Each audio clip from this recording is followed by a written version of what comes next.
Thank you so much, Mark. A school district in Maryland facing mounting questions and criticism after ignoring, reportedly, a public records request from the Maryland Jewish Alliance and parental rights organization, Parents Defending Education. Now, that request was about an anti-Israel student walkout at a high school and comes as some parents and educators say anti-Semitism has been a growing problem across the country and Montgomery County schools. Joining us right now to discuss, Parents Defending Education's Director of Outreach, Erika Sanzi. Good morning to you. Great to see you, as always. Now, your organization, as I understand it, asked for emails from the Northwood High School principal during the week of this school walkout, which was in the beginning of November. It was a protest by the Student Muslim Association. The school district said there were no records of a response, but you received information proving otherwise. So walk us through what happened and what you found out. Yeah, I mean, I think the main issue here was that the principal claimed not to know that this was going to happen, but we were able to get our hands on a record that made it clear that the high school principal was aware because the principal had put out guidance for staff, including one email that said Northwood administration, security, and deans will be at the field as neutral safety observers. So we know that staff was aware and involved in this walkout on November 17th. Now, does the district know that you guys have other information that they, in fact, did not want to give you these records, but you got them anyway? I don't know. I mean, I suspect so because there's been some coverage of it now. I know that it was written up in National Review. So I don't know personally, but I suspect that they probably are aware now that, because people had worked really hard to get information. Right. And as you guys know, too, right, like this has sort of been a trend the past few years where parents and others are trying to get their hands on information and obstacles are put up in their way all the time. Yeah, and the bottom line here is they haven't responded back to you guys since all of this has come out. But I wanted to point out, too, there's been plenty of whistleblowers, including this Jewish teacher, Brooke Michelle, who actually sponsored her school's Muslim Student Association until she says students organized an anti-Israel walkout during which she says they chanted stuff like bring back Hitler, kill the Jews. And when she reported this, what happened?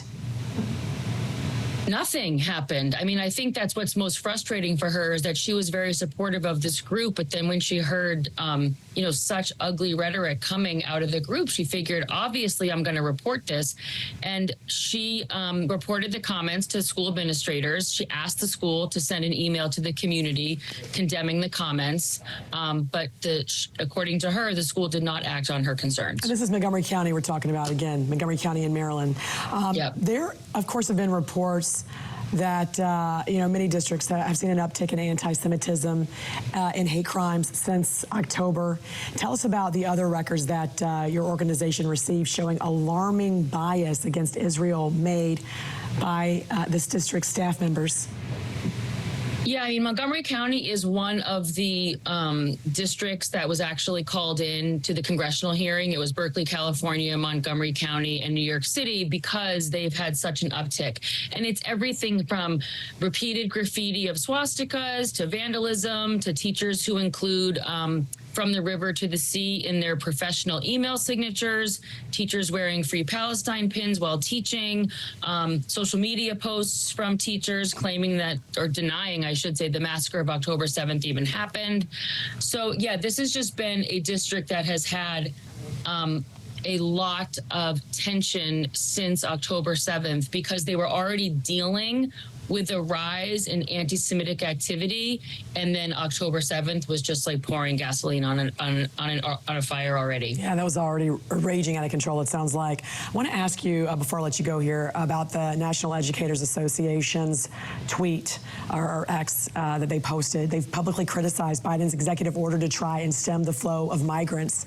And yet, as we know, teachers across America are completely overwhelmed by the influx of new students from other countries. A lot of folks on X, criticizing this. They're saying this is a huge disservice to our teachers, America's students, and migrants also. What did they tweet out, and what were your thoughts about it? So Becky Pringle, the head of the NEA, always puts her ideology in front of everything else. So she tweeted out in a criticism of Biden's decision to try to lock down the border a bit. And she said, you know, most of us work hard to care for our families. That's why people seek asylum here, for the promise of freedom and opportunity. This is supposed to be the land of the free, and this executive order takes us all farther away from that. Together we call for fairness instead.